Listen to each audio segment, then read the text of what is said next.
Oi gente, lembra que eu falei pra vocês que tá trazendo no canal um ginecologista pra estar mostrando pra gente todas as nossas dúvidas, tá sanando elas?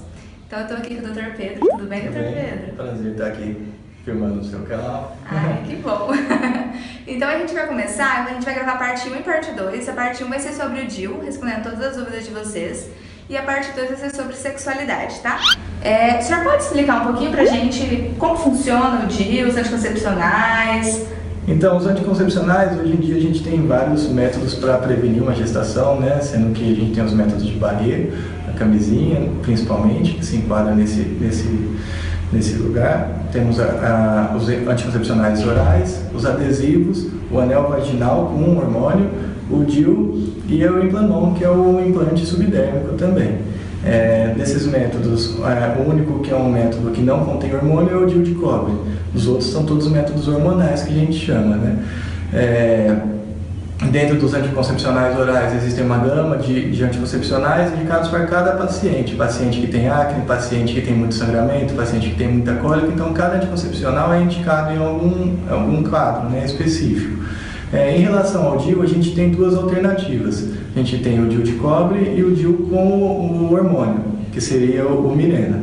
O DIU de cobre, ele tem uma duração de 10 anos, né, e ele é composto só de cobre. O cobre, ele age na camadinha do endométrio e como um espermicida também. Ele mata o espermatozoide, que ele possa subir pelo útero e fecundar o óvulo, né. O DIU de Mirena já tem uma ação hormonal, fazendo com que a camada de dentro do útero, que é responsável pela menstruação, não descame, né? Então não cresça, e não crescendo não consegue ocorrer a implantação do zigoto no útero. Então, basicamente, essas são as duas diferenças entre os DIUs, né? A gente sabe que o DIU de cobre ele tem um maior índice de cólica e o sangramento, às vezes, é aumentado no período menstrual. E o inconveniente do DIU de hormônio geralmente são cistos em ovário e um sangramento, às vezes, a maioria das mulheres para de menstruar, mas tem escapes rotineiramente, né? Qual que é a duração do Mirena? O Mirena tem uma duração de 5 anos. 5 anos, metade Isso, do útero. metade do DIU de cobre. Entendi. Aí pode... Doutor, eu vou fazer então as perguntas que me mandaram, tá? Coletor menstrual em mulheres que usam DIU. É indicado ou não? A recomendação é a mesma para todas as mulheres, independente se usa DIU ou não usa DIU. A questão é só uma questão de ter uma higiene melhor, mas não é contraindicado. A mulher que opta por usar o coletor, ela pode utilizar o coletor mesmo com o DIU, né? Isso não tem nenhuma contraindicação. Tá bom. O DIU de Mirena permite que o hormônio que tem nele vá para todo o nosso organismo ou só fica ali no útero mesmo? O DIU de Mirena ele tem uma ação muito mais local, mas assim... uma quantidade muito pequena acaba passando para todo o organismo, mas o mecanismo dele maior é local. Ah, tá. Dói para colocar o DIU? A questão de dor é muito relativa. Cada mulher tem a sensação de dor, né? Então, assim, tem mulheres que geralmente já têm filhos, elas vão sentir menos dor de mulheres que nunca tiveram nenhum filho. Então, a dor é muito pessoal, tem que ser avaliada de paciente para paciente para poder optar de colocar o DIU no consultório ou em um ambiente hospitalar. Eu coloquei em consultório, coloquei com seu pai e eu senti muita dor, mas é só na hora também, parou ali e a dor acaba. Existe risco de engravidar usando o DIU? Sim, existe o risco de engravidar usando o DIU. O DIU, às vezes, ele pode haver uma movimentação, não ficar no local adequado, e com isso ele não tem uma ação anticoncepcional 100%. Mas vale frisar que nenhum método anticoncepcional, nem a laqueadura, tem uma ação 100%, né? Todas têm risco de falha. E assim... acho que a maioria das pessoas não sabem sobre o DIU, que de 6 em 6 meses tem que fazer a ultrassom, né, endovaginal, para ver se está no lugar. Isso, tem um acompanhamento ultrassonográfico para As pessoas acham que coloca e 10 anos depois volta para ver, não é bem assim. Acompanhamento certinho, sim. Eu coloquei, inclusive, o meu com 1 ano e meio, ele saiu do lugar. E eu só descobri por causa do acompanhamento, aí tive que tirar e colocar outro de novo. Quais as principais... O senhor falou no começo as principais diferenças entre o cobre e o Mirena. Se o pênis for muito grande, ele pode tirar o DIU do lugar? Não. Assim, a questão, o DIU ele é colocado, esse aqui a gente tem uma imagem do útero, né? Uhum. Aqui a gente tem o colo do útero, aqui a parte de dentro que é o endométrio, então o DIU fica aqui dentro. O pênis ele só pode alcançar até o colo do útero, ele não vai entrar nunca dentro do útero. Então o que o companheiro pode sentir às vezes é o fiozinho, uma sensibilidade pelo fiozinho no contato com o pênis, mas ele não vai conseguir retirar dessa maneira. Ah, tá. Tudo bem. A validade do DIU o senhor falou no começo, né? Eu queria agora fazer uma pergunta assim. Entre o DIU e os outros métodos contraceptivos, qual que o senhor indica? Cada paciente tem o seu perfil, né? Tem pacientes que preferem usar o DIU por uma questão de esquecimento, tem pacientes que, depende da demanda muito da paciente, que precisam de um outro tipo de hormônio para o caso delas, né? Então isso é muito caso a caso, cada paciente tem a sua necessidade. Tem pacientes, por exemplo, antigamente havia um preconceito muito grande de usar o DIU em pacientes que nunca tiveram filho. Por quê? Pelo risco de promiscuidade. Acha que vai usar o DIU e vai evitar de usar camisinha e com isso correr o risco de ter alguma DST. Então, antigamente, o DIU era um método contraindicado em pacientes que nunca tiveram filhos ou não tinham um relacionamento estável.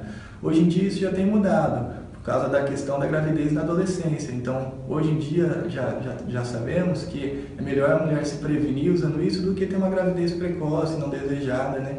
Então, esses métodos de longa duração, que a gente chama, tanto o DIU quanto o implante subdérmico, eles estão sendo bastante utilizados em pacientes com uma faixa etária menor ultimamente, entendeu? O senhor sabe nos dizer se o Sistema Único de Saúde, o SUS, cobre? O SUS cobre o DIU. Cobre o DIU. O Mirena não, o DIU sim. Bacana, então. Agora vamos para a parte de sexualidade, tirar todas as dúvidas de vocês aqui com o Dr. Pedro. E assim, tem bastante dúvida, né? Bastante coisa que eu acho que ninguém nunca teve coragem de chegar no ginecologista e perguntar. Eu vou estar perguntando para vocês. Então vamos lá, Dr. Pedro? Sim. Meu namorado não gosta de fazer sexo oral. O que posso fazer para ele sentir vontade de fazer?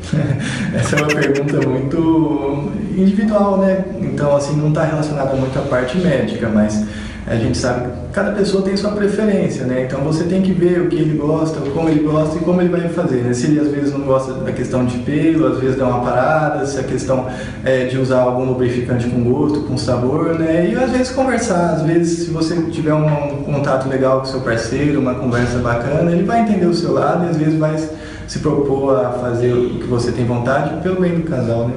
Tá. O sexo oral sem camisinha traz algum risco? Sim, o sexo oral ele traz risco, pode transmitir algumas DSTs, né, principalmente o HPV, ou ter um condiloma em cordas vocais ou alguma coisa assim. E então o ideal é sempre praticar o sexo oral com camisinha, né? Já tem uma outra pergunta aí relacionada à questão de ingestão de sêmen, então entraria nessa mesma parte, né? Não é uma prática segura e deverá ser sempre acompanhada da camisinha. Tá, mas por exemplo, eu sou casada e aí nessa parte, engolir sêmen vai me fazer mal se um dia acontecer? Não faz mal. Tá. Sim, tem o risco das DSTs, né? Mas fora isso, não. Tamanho do clítoris influencia no prazer? Não necessariamente, a gente sabe, não influencia. Tudo bem. Sinto prazer, mas não consigo chegar ao orgasmo. O que faço? A questão do prazer está muito relacionada ao descobrimento do corpo, né? Então, quanto mais você descobrir o seu corpo, quanto mais você se testar, saber as áreas que você tem uma maior sensibilidade, o que você precisa para chegar lá, mais fácil vai ser chegar ao orgasmo, né? Então, a melhor dica é o autoconhecimento mesmo. Tá. Muito sexo ou pênis muito grande acaba deixando a vagina flácida, larga, algo assim? Não, a gente sabe que, assim, a vagina é um órgão muito elástico, exatamente. Muito elástico e que a questão da penetração, essas coisas não faz diferença na questão da vagina, mas a gente sabe que tem outras musculaturas. Na verdade, o homem ele não sente a questão da vagina, ele sente mais a questão do períneo, da musculatura perineal, que é onde se trabalha o pompoarismo, essas outras técnicas assim. Então, a questão do ter muitas relações pode ser que leve a uma ruptura mínima no períneo, mas que isso não influenciaria Eu já vou abordar outra pergunta dentro daqui. Mulher que faz parto normal. Certo. A gente sabe que, assim, durante o parto normal existem algumas técnicas ou a laceração do períneo durante o parto, né? Essas técnicas, se for uma laceração extensa, pode ser corrigida, mas nada disso influencia na vida sexual. Isso daí é uma coisa que é natural do organismo da mulher, que acontece que não vai influenciar na vida sexual dela.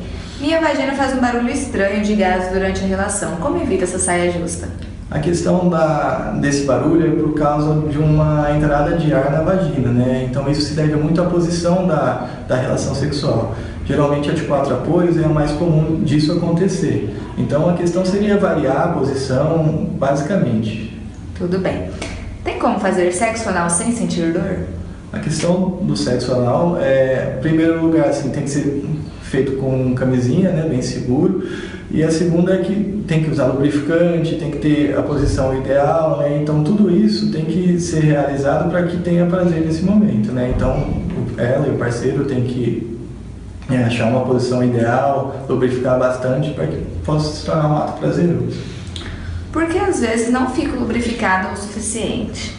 A questão da lubrificação, ela está associada muito à questão do desejo sexual e às vezes a mulher fica nervosa, é igual o homem falhar, às vezes o homem vai lá e falha na hora H. A questão da lubrificação estaria relacionada mais ou menos a isso também. A questão da mulher às vezes sentir nervosismo, sentir alguma coisa e acabar não tendo a lubrificação ideal no momento. Vou incluir outra pergunta aqui também. Se a mulher estiver tomando algum remédio, no remédio estiver falando que tira um pouco a libido, isso pode influenciar na lubrificação? Isso pode influenciar, porque a libido é o que gera a lubrificação. Quanto mais desejo a mulher tem, mais com vontade ela tá, mais lubrificada ela vai ficar. Mulher também ejacula? Pode se considerar, você fala por causa do squirt, aquelas coisas lá, assim, não tem nada muito comprovado, não. Tem aqueles vídeos meio assim, mas tem o orgasmo da mulher que é diferente do orgasmo do homem, né? Tá. O que faz vocês homens? Eu acho que essa pergunta que fizeram que você vai responder mais como homem do que como médico mesmo. O que faz vocês homens broxarem? Tipo...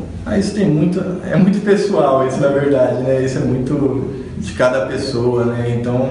Seria mais tipo assim, nervosismo, às vezes, não necessariamente porque, é a parceira, porque eu acho que as mulheres têm essa encanação assim, foi eu, é porque eu não tava... Não, acho que o último lugar colocaria a mulher, entendeu? Muitas vezes o fato do nervosismo, a bebida alcoólica, vários fatores que levariam a isso, entendeu? Às vezes a pessoa está passando por dificuldade, estresse, vários fatores, se o homem não conseguir desligar do mundo externo e não focar no ato, ele vai ter problema em ter uma ereção, em ter uma relação. Então, basicamente, são vários fatores e eu colocaria por último a mulher.